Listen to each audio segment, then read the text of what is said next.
दोस्तों, आज की कहानी है माँ बाबूजी हमारे घर में जगह नहीं है, आप अपने घर चले जाइए। दोस्तों, कहानी शुरू करने से पहले अगर हमारे चैनल को सब्सक्राइब नहीं किया हो तो कर लीजिए ताकि आपके पास पहुंचे हर रोज नया वीडियो। सविता, तुम्हारे बच्चे तुम्हारी कमजोरी बन गए हैं और तुम्हें कुछ नजर नहीं आता। अपने बच्चों की गलतियों पर हमेशा की तरह पर्दा डाल रही हो, तुम उन्हें और भी कमजोर बना रही हो। दोनों कमाते हैं, अपना जीवन अपने बलबूते पर जिएंगे। मैं कब तक पैसा भेजता रहूंगा? रमेश जी ने अपनी पत्नी सविता को समझाया। सुनो जी, मुझे कुछ नहीं पता, आप विमल और कमल को चेक भेज दीजिए, दोनों को पैसों की सख्त जरूरत है, मैं तभी खाना खाऊंगी। सविता ने अपना फैसला सुना दिया। सविता, बुढ़ापा आ रहा है, हमें हमारे लिए भी तो कुछ धन रखना होगा, तुम समझती नहीं हो। रमेश जी ने निराशा से कहा, हमारा धन, हमारे बच्चे, हमें चिंता करने की कोई जरूरत नहीं है। दो बेटों की माँ को किस बात की चिंता? सविता जी ने रमेश जी की बात अनसुनी कर दी। थक हाकर रमेश जी ने दोनों बच्चों को 1-1 लाख का चेक भेज दिया। रमेश जी का अपना व्यवहार था, सालों से उसी व्यापार के बलबूते पर परिवारों को पाला, दोनों बेटों को पढ़ाया लिखाया, उनकी शादी की और शादियां भी कर दी। दोनों की दूसरे शहर में अच्छी नौकरी लग गई। दोनों बेटों ने शहर में अपना संसार बसा लिया। वो कभी कभी गाँव आते थे, जब कभी भी रुपयों की जरूरत पड़ जाती थी तो अपनी माँ सविता को फोन कर देते थे। सविता जी दोनों बेटों को जान से ज्यादा चाहती थी, उनकी हर ख्वाहिश पूरी करती थी, चाहे अपने पति रमेश जी से झगड़ा क्यों ना हो जाए। सविता, दोनों बेटों की अच्छी नौकरी है फिर भी तुमसे पैसे मंगवाते, ये बात मेरी समझ में नहीं आई।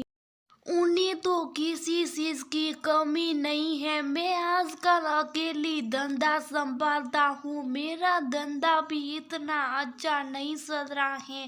पहले से बोल देता हूँ, अब की बार रुपये मांगे तो मैं दे नहीं पाऊंगा। रमेश जी ने कहा, आप अपने रुपये अपने पास रखिए, मेरे पास जेवर है, उन्हें बेचकर पैसे भेज दूंगी, पर अपने बेटों को तकलीफ नहीं होने दूंगी। सविता जी ने गुस्से में बोली दिया, माँ बाबूजी शहर आ जाइए, हमने नया घर लिया, उसका मुहूर्त निकलवाया है, दोनों शहर जाते हैं। बेटों ने आसपास ही घर लिए थे, दोनों के घर काफी आलीशान थे जो उनकी कमाई से लेना संभव नहीं था। पिताजी बैंक से कर्ज लेकर ले लिए, हम चुका देंगे इतना कर्ज और इतने किस्तें, कुछ ज्यादा नहीं हो गया? रमेश जी ने पूछा। अभी बच्चों की खुशी में खलल डाल रहे हैं, बैंक से तो सभी कर्ज लेते हैं, मेरे बच्चों ने ले लिया तो क्या हो गया? सविता जी ने बीच बचाव किया। रमेश जी शुभ हो गए, दोनों वापस गांव लौटकर आ गए। कुछ समय बाद फोन आता है, माँ हमें थोड़े से पैसे और चाहिए। रमेश जी ये सुनती आग बबूला हो गए, एक तो अपनी चादर से बार पैर पसार रहे हैं और अब रुपये चाहिए। मेरा भी धंधा मंदा चल रहा है, मैं पैसे नहीं बेच सकता, आप मेरे जेवर ले जाकर बेच दीजिए, मुझे बच्चों को पैसे भेजने हैं। सविता ने फिर जिद की। रमेश जी सविता के जेवर बेचने को तैयार नहीं हुए। सविता, तुम बच्चों के मुंह में सब भूल चुकी हो, मैं ये जेवर बेच दूंगा, पर जिनके लिए हम इतना कर रहे हैं वो बच्चे क्या हमारी तकलीफ में हमारा साथ देंगे? जरूर देंगे, सविता गर्व से बोली। सविता, हम शहर चलते हैं। अगर तुम्हारा विश्वास जीत गया तो जेवर बेच दूंगा और मेरा शक जीत गया तो कुछ नहीं देकर आऊंगा। दोनों शहर चले जाते। तुम वहां पर कुछ बात नहीं करना। मैं जो कहूँ हाँ में हाँ मिला देना।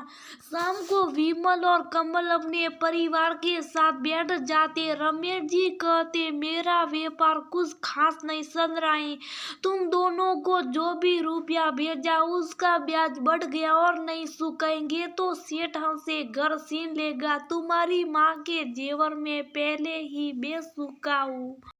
अब हमारे पास कुछ नहीं बचा। तुम दोनों थोड़ी सी मदद कर दो तो हमारे सर के ऊपर छत रह जाएगी। नहीं तो हम वो गांव का घर बेच देते और अपने दोनों बेटों के नए घर में रहने आ जाते। आखिर मैं भी कहाँ तक काम करूँगा। अब हारी बीमारी भी लगी रहती है। आराम करने की उम्र है। ये सुनती बच्चे सकते में आ गए। बहुओं के मुंह गुस्से से लाल हो गए। वो ने दोनों पतियों को इशारे से कह दिया कि ये तो संभव नहीं है। माँ और बाबूजी अभी तो हमने नया घर बनवाया है। काफी खर्च हो गया। अभी इसमें काफी कुछ काम करवाना। हम आपकी मदद नहीं कर पाएंगे। आप घर बिकता है तो बिकने दो। वैसे भी बहुत बड़ा घर है। आप कोई किराए का छोटा सा घर ले लो। वही गांव में रहो या शहर में मन ना लगेगा। हमारे घर में भी इतनी जगह नहीं है। हमारा कमरा दोनों बच्चों के अलग कमरे और एक कमरा मेहमानों के लिए। अब दोनों बहुओं के मायके वाले भी आते जाते रहते। आप दोनों कहाँ पर रहोगे। विमल और कमल के मुंह से ऐसी बातें सुनकर सविता जी के होश उड़ गए। जिन बच्चों के लिए वो गहने तक बेचने को तैयार थी उन बच्चों के घर में मेहमानों के लिए कमरा है पर माता पिता के लिए कमरा नहीं है। सविता जी का विश्वास टूट गया और रमेश जी का सत जीत गया। आखिर तुम दोनों की असलियत खुल ही गई। मैं अपने बच्चों पर जान देती हूँ। मैं अकेली तुम्हारे लिए तुम्हारे पति से भी लड़ लेती हूँ लेकिन तुम दोनों दो होकर भी अपने माता पिता को नहीं संभाल सकते हो। मैं आंख बंद करके तुम दोनों को पैसे भेजती रही। आज हमें थोड़े से पैसों की जरूरत पड़ गई तो तुम दोनों ने मना कर दिया। घर में मेहमानों के लिए कमरे पर अपने माता पिता के लिए जगह नहीं है। ईश्वर की कृपा है हमने घर भी गिरवी नहीं रखा और मेरे जेवर भी सही सलामत है। हम तो तुम्हारी परीक्षा ले रहे थे जिसमें तुम दोनों खरे नहीं उतरे। हमेशा अपने बच्चों के लिए मैंने पति से भी झगड़ा किया। बुरा वक्त आने से पहले हम संभल गए हैं।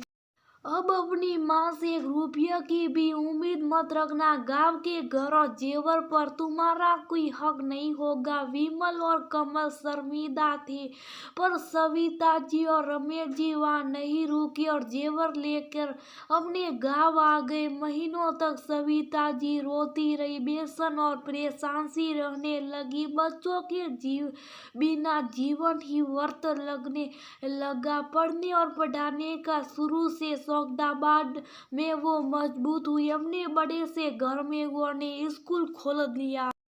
गांव के बच्चों को निःशुल्क पढ़ाने लगी। अपने जेवर को बेचकर सारा पैसा गरीब लड़कियों की शिक्षा में लगा दिया।